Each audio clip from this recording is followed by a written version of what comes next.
Hello again, everyone. I'm Erik Sprowls. I was the director and creator of the college soap opera In Neon. And I'm Jared Shaw, and I play Brett Tierney in Neon, a.k.a.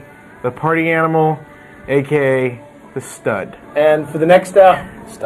Yeah. And for the next hour, we're going to take you on a bit of a behind-the-scenes commentary on what we did to bring the 5th episode of the miniseries to life. So let's get right into it. Oh, there's a picture of me. I'm still trying to get over you saying you're the stud. What? That's what my character is based on. That's what you told me. I remember.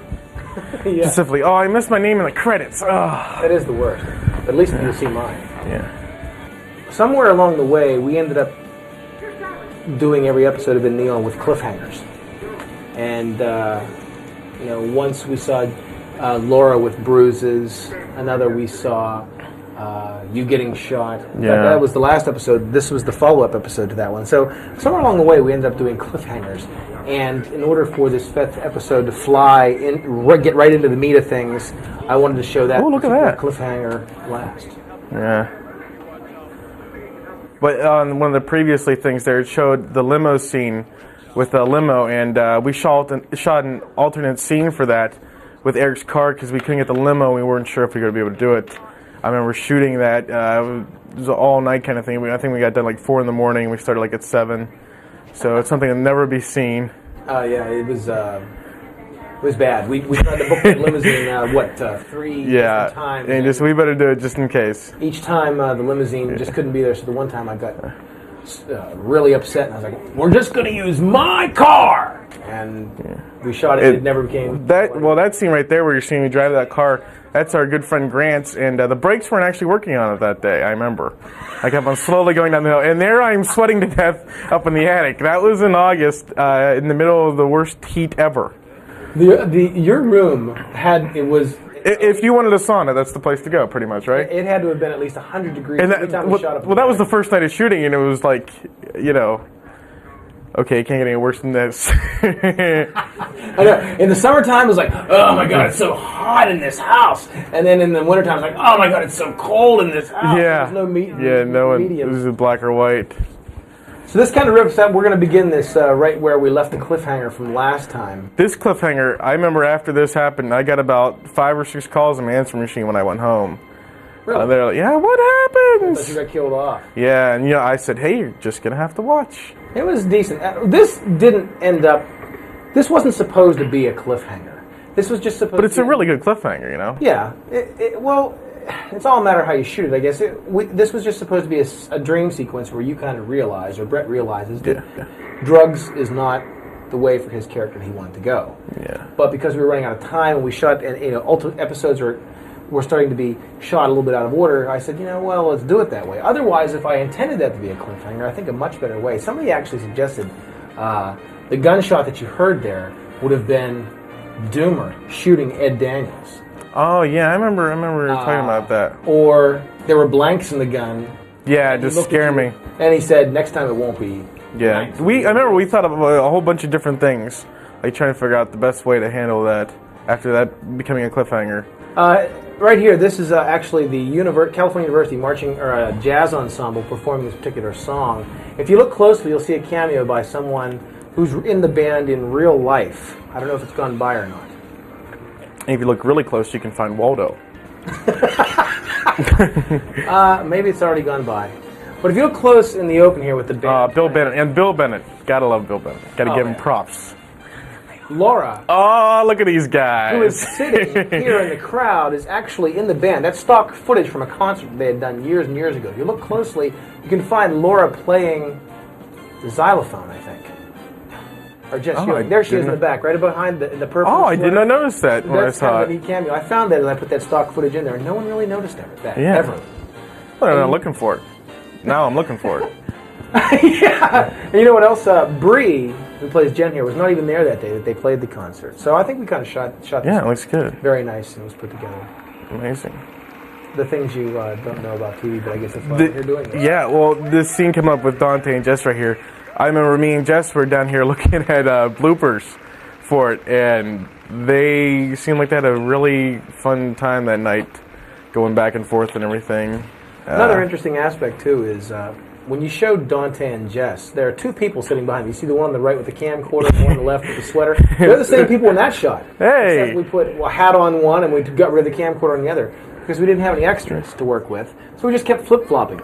You know? And that's our own Dustin Vine back there behind there, our main crew guy.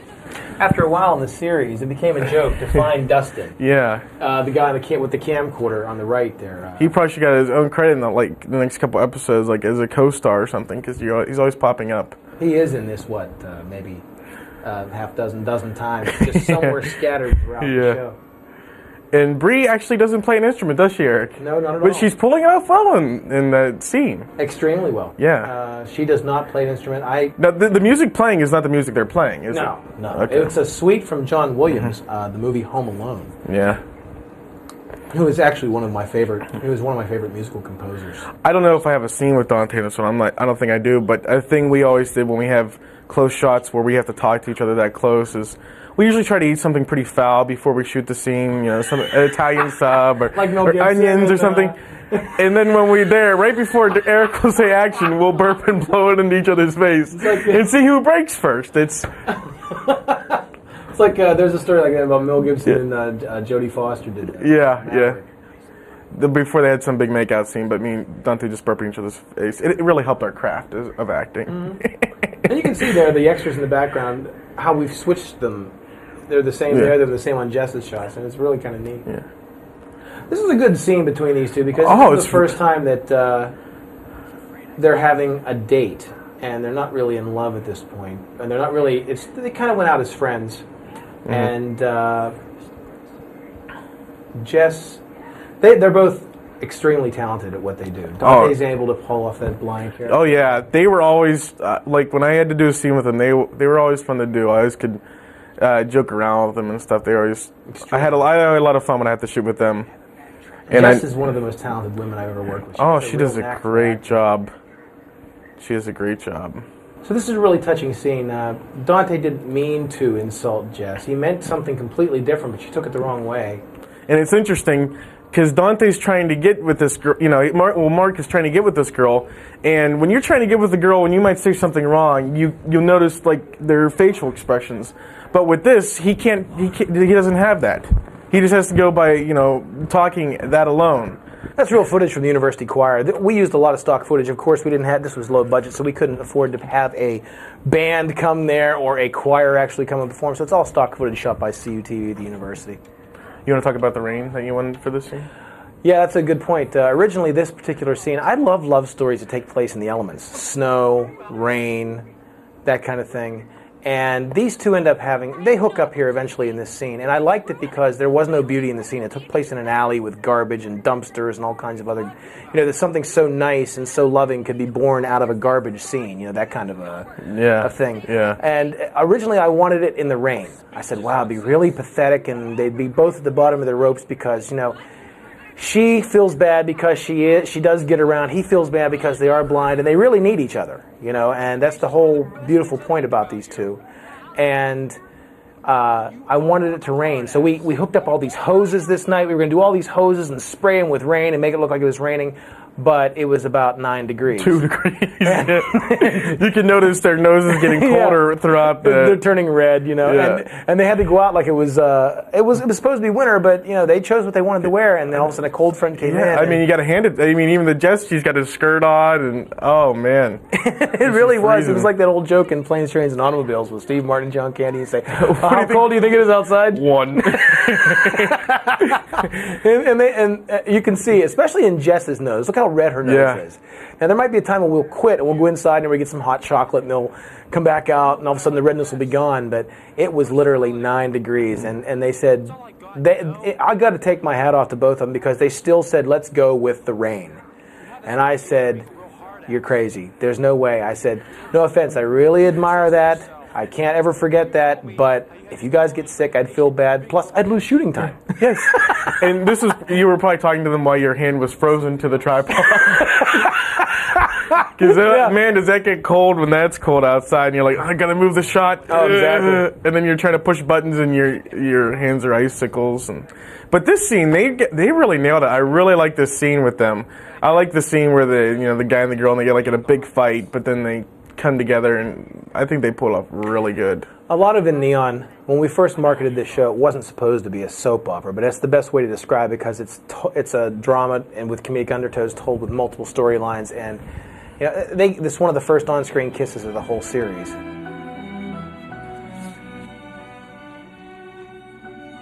One thing I'm proud of is there's nothing really dirty about the whole series, but it's supposed to reveal certain things along the way. Well, didn't Dante try to make this kiss dirty? Was this the night he Dante, I told him, I said, listen, I know you're both friends. Just kind of like press your lips together. I totally understand.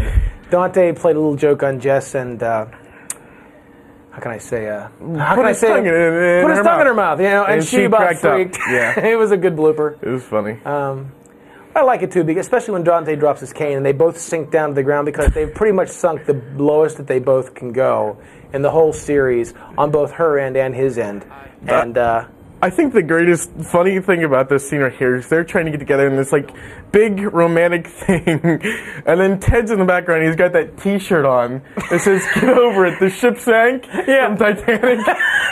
It's like totally against love or anything like it. And it's supposed to be this really lovely moment. Then there sits Ted like, what the hell am I looking at? Was Ted there that night? Yeah, I don't think he was. The funny thing is about this too, you can see, by the way, the redness in Jess's face is long gone. Ooh, she's getting into it. But you see a tear come down Dante's face. I really don't. I said, "Wow, Dante!" I said, "Look at that." Wow, see that? I'm like, "Wow, that's amazing." That is good, and it's real. And I said, "We didn't have to do like an eyedropper thing or anything." And Dante said, "I can't help it. My eyes were frozen open." So I mean, it was probably because he kept his eyes open. That was really good. It was a really good scene. Yeah. And very convincing. And I like the medley in the background of John Williams' Christmas music. It's very touching. And it's Christmassy, but it's also very holy. Where you have like the choir and the old singing going on, and it kind of brings... I like that shot right there. Yeah, it kind of brings things about. That changes the whole mood when you cut to that shot. You go back and forth.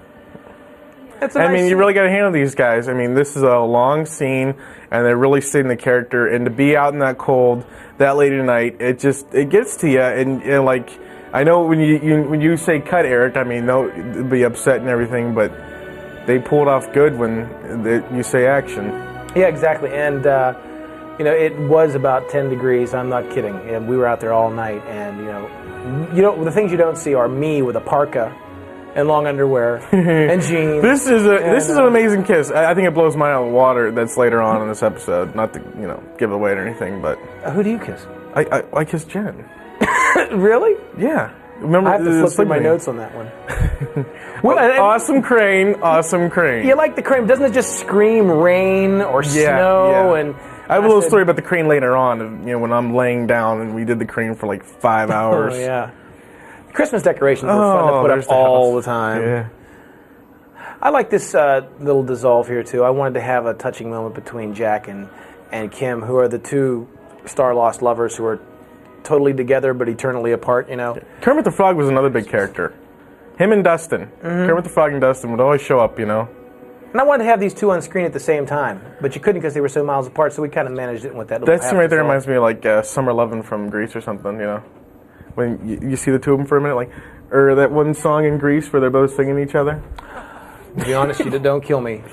I think I saw Grease once, maybe, and it was a long time. Oh, well, people know what I'm talking about. But let's get to the good stuff. Me. Here we go. You, of course. Okay, this temperature was not 9 degrees. I say it was a good 5.5 degrees. Maybe below zero. Yeah. But we had nature on our side this night because we'd have flurries once in a while, and we'd try to get some good shots with it. Oh, yeah, and there's some beautiful ideas you had. And I'm scrambling along trying to think, okay, do we have everything? We have all continuity. You're like, hey, I'll get a shot of the snow with the lights. And I said, oh, that's beautiful. Yeah. You'll see that coming up. It's totally Jared's idea. Yeah. Good stuff. But I remember we were prepared this night. We had the heat on in your car. We had the hot chocolate. I think someone actually had some alcohol, but I don't know who that was. But getting stuff warmed up. You mean rubbing alcohol? I don't know the answer to that. But like this shot, see the snow right there. That's And that was like I said, I wanted a point of view shot. Now this shot that was right at yours. the end, yeah. And you were picking some good ideas. I said, you know what? That's a good idea. It could be a really beautiful moment. See how nice it looks when you have the elements working with you. Yeah. And you go through the whole hubbub of setting up this scene at the football field. And the thing I didn't know about the university is they charge about $2,000 every time those lights are turned on. And I didn't know that. So I have to credit the university too, because we went through some proper channels of getting those lights turned on at night. And what you don't see is the only reason that they would leave the lights on for us at all is there was a football game the next day, and the away team had practice at our university that night. So the away team just left the field. They're in the locker room. They had practice at the field, and we went out there and we shot. And we were lucky because they left the lights on for us. In the background of that shot was Chewy's van, Steve Stavar. We have to give him props because that's where we put all the equipment in the crane to haul up to that field. Oh, absolutely. He's another guy that worked on crew on this. Yeah.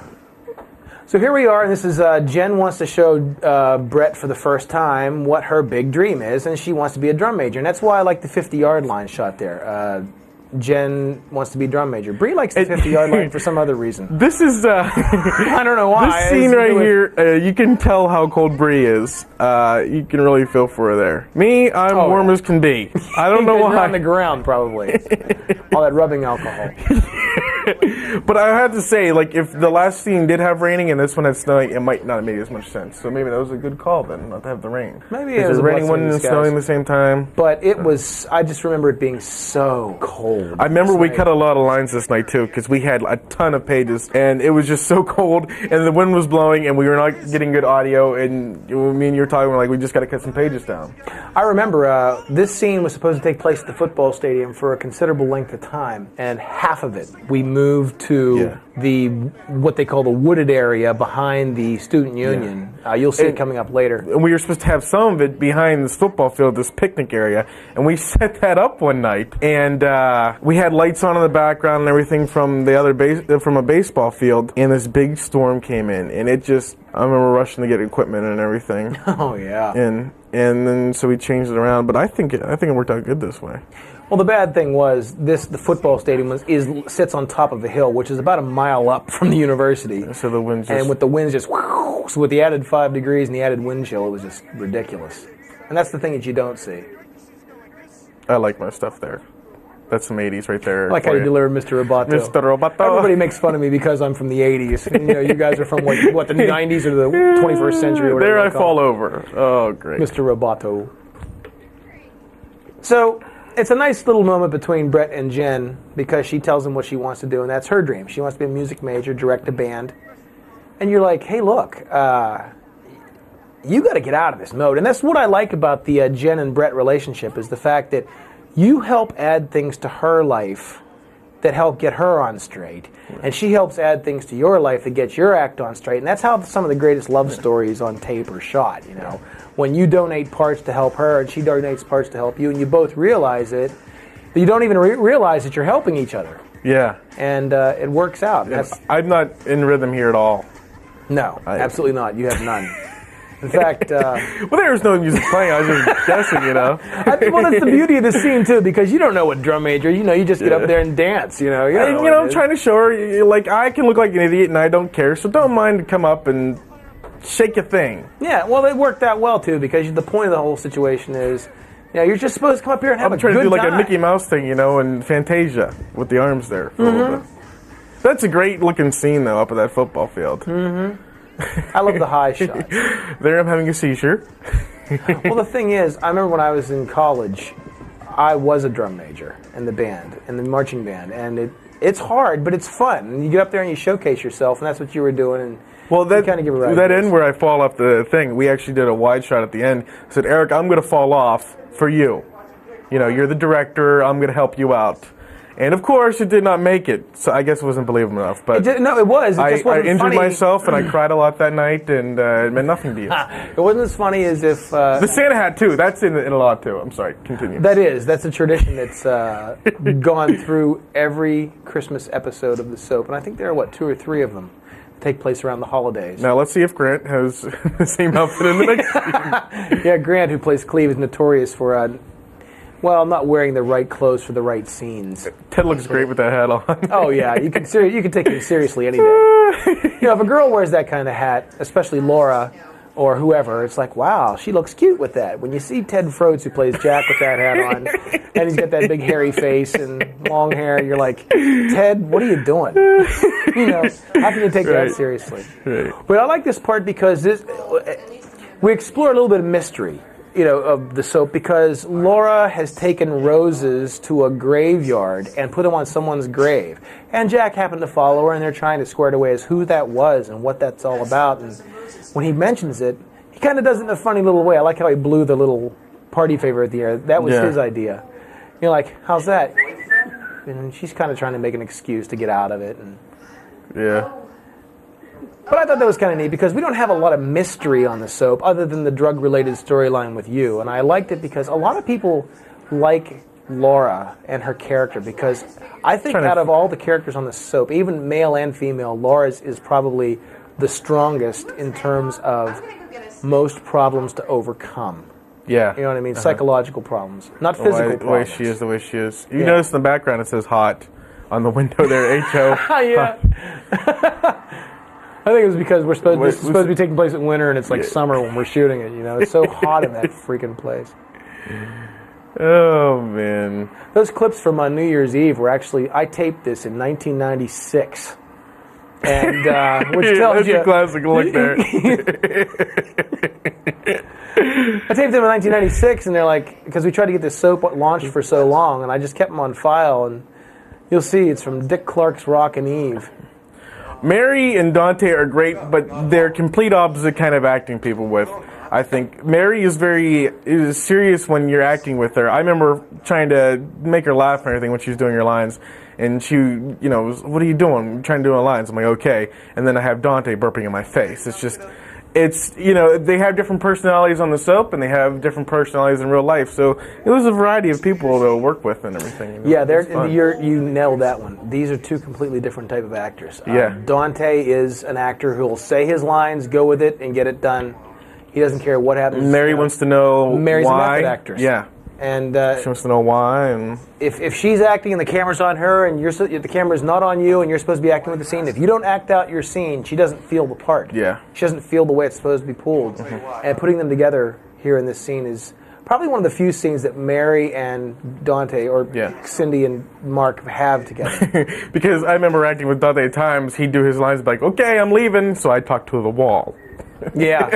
Dante could be Mr. Impatient at times. He would literally do his lines and then say, I'm done, goodbye. And then we have to do you who's supposed to have a conversation. All right, Jared, you're going to talk to this fist. Yeah, talk to this X on the wall or where Dustin is. Hello. Yeah. And that's supposed to be Dante because he has no time for it. But they're both good actors. Oh, yeah. They just have different ways of more 1996 footage. Now, is that confetti on there, or did you CG? Oh, no, they put that on there. That was from 96, baby. Wow. And back to the good stuff again. This is not really a deserted park. It's shot that way because in the background you see buildings, dormitories, and trees look like they've grown up behind them with a stage there. And we put in the dialogue that it's supposed to be an old stage that people forgot about. This is really the backside of our student union. And there's a stage out there with trees that divide between the dormitories. And I said, well, it looks kind of wooded and all blown over. I said, why don't we just act as though it's some kind of secluded place? Because that's what we wanted with you two in your scene. I remember doing the voiceover for that beginning scene where we're walking. I remember we talked on the camera. And that was close to the end of the night. And I think both of our faces and tongues were pretty numb.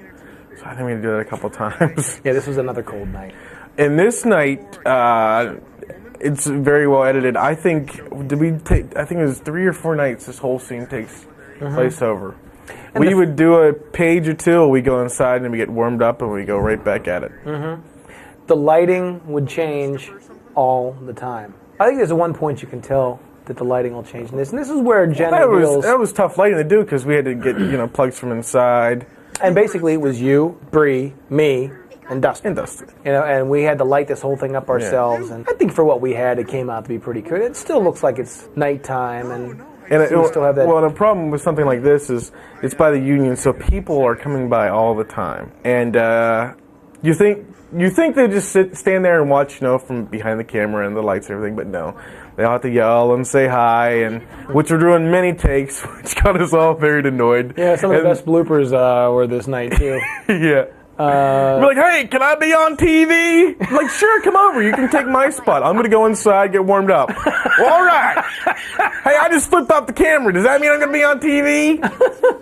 I don't know. Some obscenities? Hell, damn. Hey, can I be on TV? I did it right. No, yeah. But the worst was in the other episode when I was in the Santa outfit, and I had a bunch of drunken people yelling at me. I thought I was going to be hung. Oh, yeah. That was. Hey, Santa. Hey, Santa. So this was nothing. This was mashed potatoes and gravy compared to being in the Santa suit. Oh, yeah. You in the Santa suit. There's nothing better than when you're shooting at night, so it's black outside, putting lights all over you, and you're in a big, bright red Santa suit in the middle of October, because that just says, hi, I'm a target, make fun of me. Yeah. And that's exactly what they did, you know? And, of course, I love that jacket because you had that Indiana Jones brown jacket on. Uh-huh.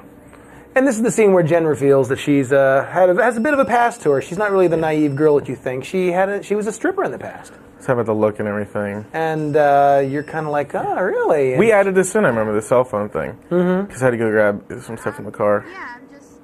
Well, the scene goes on for quite some time, and originally it was not supposed to. Like I said, somebody may look at me and say, well, the pacing is horrible in this because it is so long. But like I said, all of this dialogue you're hearing, half of it was supposed to take place at the football stadium, but it was just so cold to shoot. Yeah. We said, no. And I think we pulled it off well. I think we pulled it off very well. I like watching myself, but hey, that's me. It's just, I'll look at it and I'm saying, well, there is a bit of problems with pacing, and you try to figure out how can we break it up. So the cell phone idea came up, and we said, okay, let's add the cell phone to take a breath from all this information and go, okay, well then he'll bring dinner over, okay? And then we'll maybe change it with, where you do the shotgunning the Pepsi. And I thought it was kind of harsh what Jen said there when she was like, when her boyfriend was like, who are you with? And she's like, nobody. And my poor character is just trying so hard. Yeah, you're trying so hard because you are so interested in her, and she's devoted. She's devoted to her boyfriend. She's supposed to be engaged. But this is an important scene because you start to realize what a real prick her boyfriend is. Real pansy kind of. She's nothing against vegetarians, of course. Jess and I had this conversation during the commentary for part 3, but oh, look at that funny look. She's like all vegetarian. So she's all. We don't drink carbonated beverages. You're like, you're missing out on all the fun in life. Yeah. Life is uncertain. Eat dessert first. I think I ate a lot of those burgers that night to try to get in this character mode. And that's the good thing about your character. Your character's supposed to be the fun character, and this actually I thought was the first boundary that your character does. It manages to break to win her over. Yeah. And this was all ad-lib on your part. Yeah. With the leep, leep, leep, leep. And I loved it. And I said, okay, that's a good way to win her over. And it works. So right now you make a bit of a dent in that tough exterior of I'm hers. trying hard. If you manage to break a vegetarian and get her to eat meat, that's like, that's big time. And you're like, okay, you just scored major. Yeah. And she's like, that is good. All right, now you're probably thinking, all right, I'm going to score. Yeah. I'm thinking, I got to eat meat. What else can I make her do? I'm off to the races now. Yes. I get a little carried away there about the mayonnaise and stuff. Yeah, and I like the conversation. You two have good reaction shots between the of you. Superior than, it's just, That's good timing. I like that. It's just... Now this, I am very proud. This is one of my most proud scenes because cold as it was, I'm like, hey, I got to do this. I got to be honest with you. That was a blooper. Yeah. But you kept on going. Yeah, I'm a trooper. Let's keep it. I couldn't, If you notice, Bree laughs pretty damn hard in this scene. You got it all That's going on down. Look at me. I'm soaked. It's in my eye. Oh, and here comes the awesome... Now that's beautiful. I mean, you rival. Look how sexy I look right there. How could you not fall in love with me? You got that Belushi look going. I'm telling you. And notice how I'm dried up real quick with one. Well, you got the napkin. You know, Yeah. But the thing is, the thing I admired about that is you didn't expect it to blow up. It blew up in your face, and it was a blooper, and I was going to yell cut, but you kept on going. Yeah. She was laughing, and I said, well, it's good, you know. You know, you're like, I know you had to been thinking, I just got over my jacket. I'm not stopping. You know, and it was good you did, and it was fun. You have some good looks to you. Yeah, you have some good... Did she talk about the sugarless Jello yet? Meeting him with sugar Jello, or is that... Oh, yeah, that was a couple episodes ago. Oh. They talked about the sugarless Jello. Isn't that like that's what Jess and I were talking about? He's a completely boring character. Now, that's good. That was ad-lib on your part, too. Ring, ring. Yeah, we were doing these scenes for so long. And you do them so many times, we just started, you know, adding stuff, because it's fun, you know? I mean, we really had fun these nights, even though we were out late and people were yelling obscenities at us. We had fun. Oh, yeah. It's a guy thing. Not many women can do, you know, what men do. Obviously. Now, that's a nice little challenge you've given her. It's self-induced. Yeah. You're like, you try to disguise it by saying, well, I didn't mean anything, but, you know, it's true. Yeah. Oh, I just remember eating those burgers, and I remember you might be able to see the cut, but we did the next night. We didn't have hamburgers. We just had hot dog buns, and we wrapped them up in paper. We were eating hamburgers. Oh, yeah. I mean, you'll see, I think the Pepsi Light can appears and reappears a few times, too. And see, not only have you made a dent in her rawhide exterior, now you've made two. Now you got her doing something she doesn't really want to do. Yeah. I can see the line. I'm moving right along here, you know. Yeah, you're doing pretty good. I had this line coming up. I don't know why, but I had a lot of trouble. I remember I did this one a lot. Which one is that? I can do this. The whole opening the can, putting it in your mouth, it's going to hit the fan, yada, yada, yada. I don't know why, I just couldn't get that done, you know. And me and Bree have this problem once in a while, too, when we have to look each other in the eyes like some long stare of love, which will be coming up soon. We tend to laugh. One of us will break, and then we're done for at least a half hour. Which, I mean, it annoys ourselves, but... Well, it's fun. It annoys everybody else, but it's part of the fun. Yeah, so. and it's nice, too, because you guys feel comfortable enough. Now, Bree wasn't quite the trooper. Yeah. She didn't blow that up in her face. A couple sound effects, the big... Well, why would you after eyes. you saw what happened to me? Why would you? It was a huge disaster. I don't think anybody can really blame her. Yeah. Like, I'm not doing what that idiot did. But look at her nose, how cold she is already. The fate of the universe has now been decided. I roll. Here comes a big. Oh, the big Brett's hug. getting some loving. And there's one of the... Yeah, we cracked up a lot there. Yeah, you made a couple dents in her, and she's like, oh, yeah, how you doing? I know what I'm doing. That was nice. You know, some of the best pauses in the world are the best love stories told. And Bree actually mentioned to me, she's the one that actually provided advice to me. She said the best love stories in the world are the ones where two people look at each other and nothing's said. And if the chemistry's there, you know it and you can't describe it. And that's what we tried to do there. You can't pause enough during a love scene. Yeah. You know? And she's right. She provided some good insight on that. I'm serious.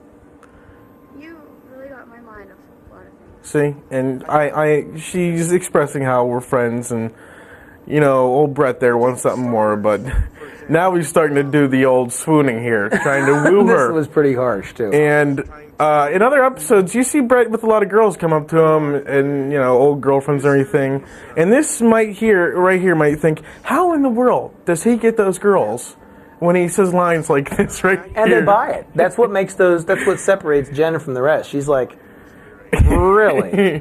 And you're like, oh yeah, like the stars. And I remember you had some whole paragraph written out for that. I'm like, dude, I don't even understand this. And you're like, you just go say something about the stars. Do I mention Flash? There we go. There you go. There you go. Totally 80s. Totally 80s. Flashdance. And that's supposed to be... I'm a connoisseur of the 80s movies. That's Erik Sprowls inhibiting me right there. I remember when we watched this, we premiered this episode, Dante Morelli laughed so hard. He's like, oh my God, that's great, because everyone makes fun of Erik Sprowls because he loves 80s movies. Well, they're good 80s movies, you know? Yeah. You can't make fun of that. So, yeah, you can. All right, well, okay, a little bit. But, you know, this is the first time that you actually start to say, hey, listen, grab the blanket, boy. There you go. I'd like to be your coach, and I'm following you around, and can I help you coach through your drum major tryouts, you know? And I grab the blanket, you know, and... Yeah, sure. And I'm like, whoops, tripped, blanket down, there we go. Oh, there you go. Did I do that? I think that was another voiceover right there. Probably yes. Oh, I think they all are. Yeah. Worked for her? Yeah, I got her the part. I'll have to keep that in mind. What am I getting? You might get the food or something. That's right. See, that right there is hot dog bun. I see, we were so good. I didn't even notice when the hot dog bun came in. Oh, the food's changed 5 times, Jared. Yeah. Well, I'm just so engrossed in this, Eric. And there's the car in the background, as you can see. That is actually we never my missed car. a beat. Yep, that was supposed to be your That's car. actually my car. That's I remember actually that your was hard car. getting up there to the Union. There's only like one little place you get up at. That is get your there. car in real life. Yes, it is. It never really belonged to Yancey You know what Thigpen, the though. stars tell me, Brett? What's that? I'm like, what can I grab You're a good to person. get this going? You That's know? right. That's Yeah, right. you're the There you go. You're a good person, Brett. Uh-huh. What's on your mind? Yeah. You sexist pig. You're firing on all cylinders. Hot dog bun. Yeah, you're pretty much in now. I'm You know. there. I'm laying down beside. I got it in. She's not thinking anything of it. She's. And the crane's nice. You know, right there, you're thinking I'm listening to her, but really I'm thinking, what's my next move? Like any guy, you know. What's my next move? Let's see. Cheeseburgers. I got her converted. I got her saying that I'm nice. Okay. And also, I was always making sure in the shot that my gut wasn't hanging out. Yeah. Like Eric, when Eric would go up the crane, I'm like, Eric, just make sure my shirt isn't up, my gut's hanging out, because that's something no one needs to see. Oh, something else too. And look, there I am with the grapes. I'm like the cherry on the top. I'm like James Bond. I always got everything. I'm like Batman with the belt. Exactly. You need it, I got it. And you've done a wonderful job. You've made all the right moves. You haven't done anything bad yet. And This is funny, this little cell phone thing we brought back. yeah. And, Oh, the egg. and the little Erik Sprowls joke right there. And that's Bree's actual cell phone for you people at home playing the trivia game. That's right. The trivia version. There will be a trivia version on the DVD. That's a really nice crane. That almost looks really high. I didn't know the crane could go that high almost. Well, it is. It's very high. It's probably about 2 stories in that shot.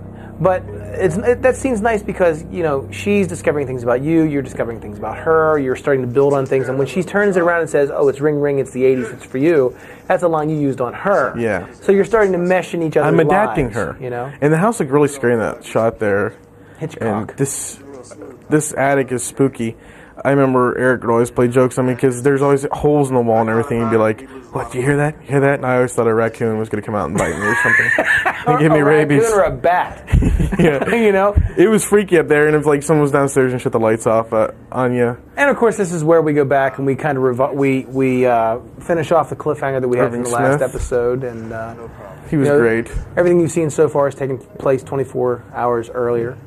And like I said earlier, there were several ways we could have ended this. A lot of people had ideas. When he pulls the gun on you and points in your face, and you hear a kablam. Was it his gun going off? Are you really dead? And people had some good ideas. They said, well, maybe Doomer came back up the stairs, played by Irving Smith there, and shot Barton there before he could shoot you. Or there were blanks in the gun, and he was just kidding around. Says next time it won't be, it'll be loaded for real. Yeah. But I want to also say the first night of shooting, I was with Ed, who plays Barton in Doom or Irving, and I never met them for the first night, and I had a really fun time with them. We all had a good time. We all became good friends, and I even did a movie, and I had them both in it because I just really liked them, and they did a great job. And here's the pig. I love Ed does. Ed does that great. And he is a really good guy, not only when he's acting, but he was always helping on the set, too, when he was there. He stayed there until, even if he was done, he stayed there until it was time to be, until everything was torn down. And now what happens? It's a cheap way out. So, oh, there I am. You're awake. It was all. Well, as long as you don't see any boogers up my nose in that shot, I think it's pretty cool. Well, it wasn't supposed to be a cliffhanger. It was supposed to be meant just as a dream sequence. And I remember somebody once said... booger. Yeah. I remember there was somebody once. In fact, I think it was maybe my boss or something said, that lasted too long. You should have just shot him. You should have just shot him. Good. Bree's looking for a stick of gum right here. She's not filling me up. Half the suspense is in the suspension. There's the suspense itself. And of course, if I could just name the times this has happened to me. And there's our big kiss scene. I think Dante's was better. Was this the first time you guys kissed? I think it was the second time, but we were still nervous, but not as nervous because our faces were both pretty numb. So we really couldn't feel anything. Now you've blown it. Okay, you had to make the cheapo shot, didn't you? I didn't. Hey, I was just laying there, but you know what? That's how it usually goes. The guy just does nothing, and then something. The wind changes course, man. Yeah, guys are totally innocent, right? Yeah. You were doing all the right things too. You had her where you wanted her, And that's just the way it goes. She was wrapping herself around you, all nice and curly, warm. Now she's stealing my jacket. Give me back my Indiana Jones jacket. I didn't mean to. I like the ultimate insult. Now you cut to a close-up, and she's like, "Wait a second. This whole thing was a big friggin' act. Oh no! You it's con all artist. downhill. I was up, and now I'm going down. You son of a bitch. Oh, she even curses at me. You know me? Right in your face, too. That was a good. She nailed that. I thought you were my friend. Did she throw that, or did someone throw that off the set? I think that was her. Okay. She did a good job with that. I think she enjoyed that. She wanted to keep on doing that over again. She said, Eric, I didn't nail it that time. I'll do it again. I want to shake him a little I like bit, this right here where she grabs a hold of me. She does a really good job with this line. I'm really enjoying it. I'm like, ooh, she's a feisty little one. I like how she delivered it, too. She almost needed me right there, too. You ever get so mad you don't know what to say? Yeah. I really like this scene right here where we yell at each other. I like when the two people trying to get together have a big fight scene. I think it's funny. I think we pull off good. We do that great, wonderful thing. We do it another time too. Kind of made me think of Meg Ryan and Tom Hanks there for a while, having an argument, and it's supposed I to be actually called him up. I'm like, Tom, how would you handle this? And That's he what told Meg said me. when she called me. She says, "There's a guy who keeps calling from your set. That keeps pestering us. Will you please find out who it is." And this is a good scene with you. I think that your look here is really good. It's an important scene too. And she ain't turning around for the world. So the lighting is just really good in this scene too. Like the car looks good, and I even look all right there. I will admit, since you won't, I will. Well, I'm glad one of us had the balls. Too. Yeah. And now I'm picking up this. I'm like, everything now. Now this is a total downhill. different night right here. You won't know it when you watch it, but now that I'm saying it, you'll know it. Yeah. So this is a totally different night. You struck out. You've hit rock bottom. So that's how I do my You dishes went out. at home. You did the dinner thing. You took her up to someplace I secluded. did. I pulled out all the Brett Tierney moves. And you got her grapes. What else can you ask for? I know. And I got the old shaftaruity. I mean, I belched in front of her. I was pulling out all the stops. In this shot, I love this shot. It took a while. We did this before everybody else showed up for the big fight scene. We had an hour ahead, before everybody showed up, and we worked on that for the whole hour, and it turned out great. And you'd said that your car was a lot, and of course it's not. Yeah. And there goes your cell phone. Should you answer that? No, I shut it off. I'm too into this. I was thinking about that, and I forgot it off. Let me just say right there where I got kneed in the gut. Yeah, that's real people. And then, that dude really got into it, and he kept on kneeing me in the gut. And then the guy on the right, his cell phone went off. And JP here, he does a great job, and he's supposed to be mine didn't go off. He's so mean in this scene. But I had the biggest hard time not laughing because I just know how he is, and he's such a nice guy, and I just took everything not to laugh. Oh, again with the knee. Yeah, the good thing about JP and Ed Daniels, who played Barton and Michael Ackerman, they're really nice guys, and they act so evil and are so believable. They're wearing black, of course, that helps, and they got the scruff, and you're the clean-shaven guy, and they got their henchmen around, but they do a real good job, and he does a really good job with his knife. And I remember one time he got up close, and he's like, well, then, what do you want to do? I'm like, well, then let's dance. And we all broke out in a musical number of Michael Jackson going, dare, dare, dare, dare. Yeah, I remember that. You pulled a little blooper on We had fun, because these guys just showed up. Ted got him or something. There was other two guys, and it was a long night, and we had to choreograph this, and everybody was, everybody kept their spirits up the whole night. And there's my big Jackie Chan kick. Nothing like a fat guy kicking. It's been West Side Story move right there. Oh, now you've done it. JP's gone and spilled Hershey syrup on your shirt. Yeah. I love the crane shot. I love the looks. This was just a really good scene. Your death scene with your gasping for air. And if you're tuning in, I've been stabbed. I'm not constipated. I think you can get those mixed up. See? And I like the camera kind of twists around like, This wasn't the fight between you and Mark and Ted, that was lighthearted and fun. And suddenly, it was a fight for real. So when the camera kind of twists around there, it's like, hey, you know what? It ain't supposed to be the Three Musketeers anymore. Right. and it's serious stuff.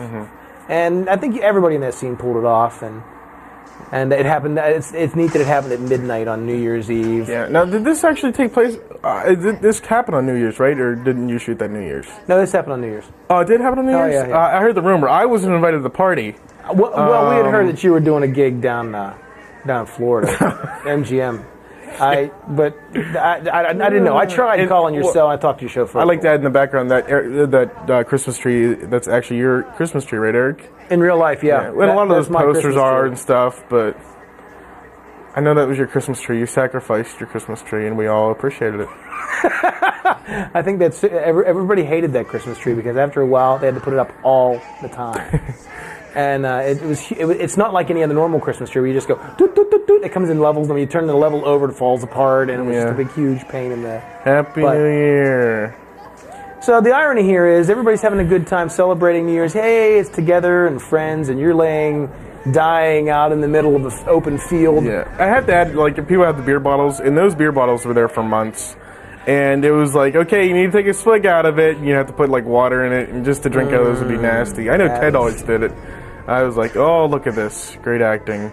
I like how the music. How did you do that? I changed the pitch on it. Oh, did you? Mm-hmm. That was interesting. I always want to ask you that. And I'm like, where did all this Hershey syrup come from? No. And then, they change the pitch on the music. So you revert to slow-mo. You add a little bit of heartbeat. And, of course, your supreme acting. You get the slow-mo and you get the slow music and you get, your money then. And then you roll on over. I had a line here where I saw my keys. I went, oh, my keys. But Eric just thought it would lose the tone if I said that. Well, I think the tension was more what I was going for. And I think the keys probably keys wasn't working. The knife belonged to... that we used, if you remember seeing it, it was, a good 6-7 inches. Oh, yeah. It was like, this is not a knife, that's a knife kind of deal. That belonged to Matt Conrad, who played Clayton Booth in episode 1. You'll see him later on in future episodes, who was the gentleman who whisked Kim away to New York. See, I mean, what a night my night has turned out to be. I was so close to getting with the girl, and now look at me. Yep, you're left for dead. It's New Year's. I'm leaving to get a kiss on New Year's. I'm left for dead. I really liked in that previous everybody's scene. having a good old time. I really liked in that previous scene, too, how your breath was coming out there. Oh, it's yeah. like your last breath. That was the CG. That was my breath. Yeah. Kind of like how we felt at the end of A Real Day of Neon. Yeah. That was that. It was really cold that night, and it was like mucky, and it rained, and everybody was, the usual, hey, what are you doing over there? And we have this crane shot at the end, and it just... Yeah, you're laying... It took a long time, but I knew it was going to be a good shot. It's about 3 a.m. It's about 3 degrees, and this is about the 30th take we've done this, and you're laying in a pile. But I know what I know what you're trying to pull off, and I knew it was going to be a great shot, so you just got to, take one for the team. And you did, too, and all the continuity's right, too. The door's open. I made sure my shirt was down there again, so my gut wasn't showing. Yeah, the door's open. That's good continuity. I think my car wouldn't start up after that. That's cool. And that is your car, by the way. Yes, it is. We did mention that. So there's your cliffhanger for this episode. Yeah. Oh, there we go. The good thing about it was, in the last episode you got killed. So in this one, who would think you're going to get killed again? Yeah, but that was kind of a... We left it like you really did. Yeah. Do you really think... And then, by the way, it's not a dream. So, I mean, it did happen. So, do I die, or what goes on? Well, remember the pink slip you got in the mail the other day?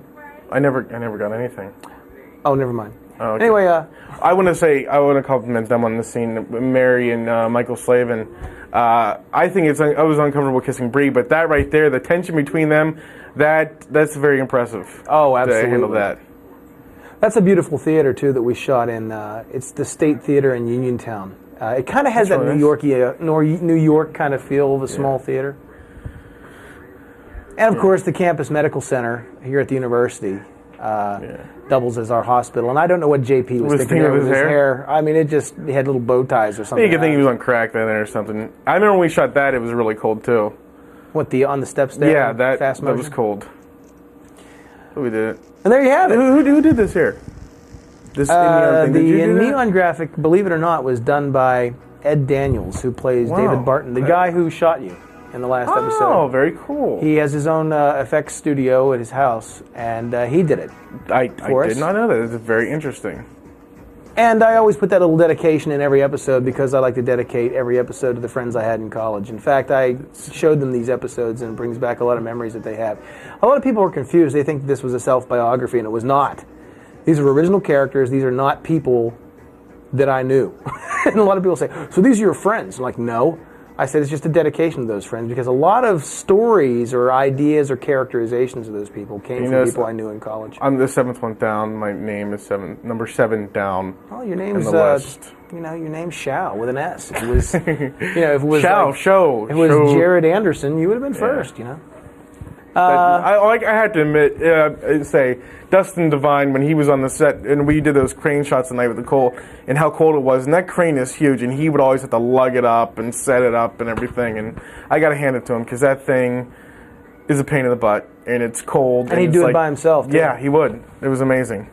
And I really like the song at the end. I tell you what, after watching every one of these episodes and you hear the song, you're like, okay, I'm ready to shoot. This would motivate you to shoot something else. You like the song? Well, I mean, for 80s music. I never really put it, but I just want to say it's enjoyable watching this because of all the hates this song. All the hard work you put into something like this, and to watch the final product, it really makes you feel good, and I think that's the big payoff right there. Yeah, I think so too. And by the way, it says catering services provided by the Mr. and Mrs. Sprowls Cookie Company. That's a real thing. That's not a gag. My mother and my father would make dozens of chocolate chip cookies and bring them down to the set and let us eat them. When we were at our wits' end and we thought that was it, we're done, cookies would show up and we would survive another few days. And it would keep everybody motivated. Motivation is such a big thing when you're making one of these things. It's like, everybody has a whole life they want to live and they want to go out and they have studies to do or fraternity work or band work. And it was really tough shooting all these episodes first before starting to see them. So it was just, you weren't getting to see your finished product for a long time. So it was a tough thing for Erik to do as the director to keep us motivated for that long, and I think he did a pretty damn good job at it. Well, thank you. And I think, it's only because you guys, if you guys wouldn't have been half the cast that you were, I mean, I would have quit this a long time ago. Oh, start, Erik, start. So let's quit thanking each other. We gotta get out of here. Thank you for watching. Goodbye. See you next time. Adios. And keep watching in Neon. Maybe we'll bring you back and do another one. Yeah. Okay. Take care. We'll see you. You want to get something to eat? Yeah, let's go. Okay. I'm hungry. Yeah, me too.